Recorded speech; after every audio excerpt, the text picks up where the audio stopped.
গতকাল ঢাকার শোভাযাত্রায় দেখা গেল এক অদ্ভুত দৃশ্য। গাধার পিঠে উল্টো বসানো এক ব্যক্তি, মাথায় পাগড়ি, গায়ে পাঞ্জাবি।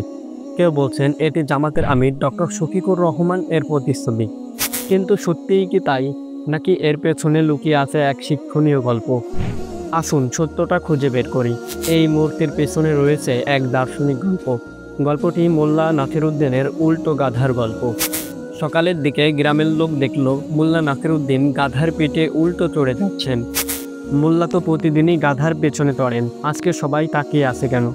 তাকিয়ে থাকার কারণ, মোল্লা নাসিরউদ্দিন তার চিরচেনা অদ্ভুত ভঙ্গিতে গাধার পিঠে বসে আছেন ঠিকই, কিন্তু মুখটা উল্টো দিকে করে বসা, লেজের দিকে। লোকজন হেসে বলল, এই মোল্লা, তুমি উল্টো চড়ে আছো কেন? পাগল হয়ে গেলে নাকি?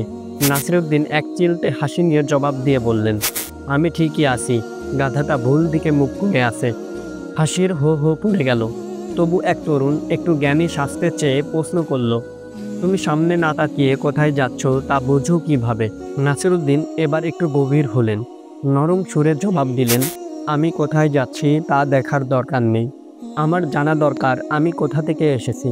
কারণ ভুলটা তো সামনের দিকে নয়, পেছনে ফেলে আসা পদচিহ্নর ভিতরে লুকানো থাকে। এই গল্পটির ভিতরে একটি গভীর সত্য লুকানো আছে। নাসিরউদ্দিনের গাধার পিঠে চড়া আসলে তার নফস বা অহংকারকে চালানোর প্রতীক। আর সেই গাধার পেছন ফিরে বসা মানে নিজের জীবনে ফেলে আসা ভুল ত্রুটিকে খোলা চোখে দেখা। তাহলে কি এই মূর্তির উদ্দেশ্য কাউকে অপমান করা, নাকি এটি এক দার্শনিক ব্যাখ্যার অংশ? বাস্তব সত্য হলো, এটি ডক্টর শফিকুর রহমান এর কোনো প্রতিচ্ছবি না, বরং এটি মোল্লা নাসিরউদ্দিনের গল্প থেকে নেওয়া এক রূপক প্রতীক। বুদ্ধি দিয়ে ভাবুন, যুক্তি দিয়ে বিচার করুন, গুজবে কান দেবেন না, সত্য অনুসন্ধান করুন। আসল ঘটনা মানুষের কাছে ছড়িয়ে দেওয়ার জন্য ভিডিওটি শেয়ার করার অনুরোধ রইল।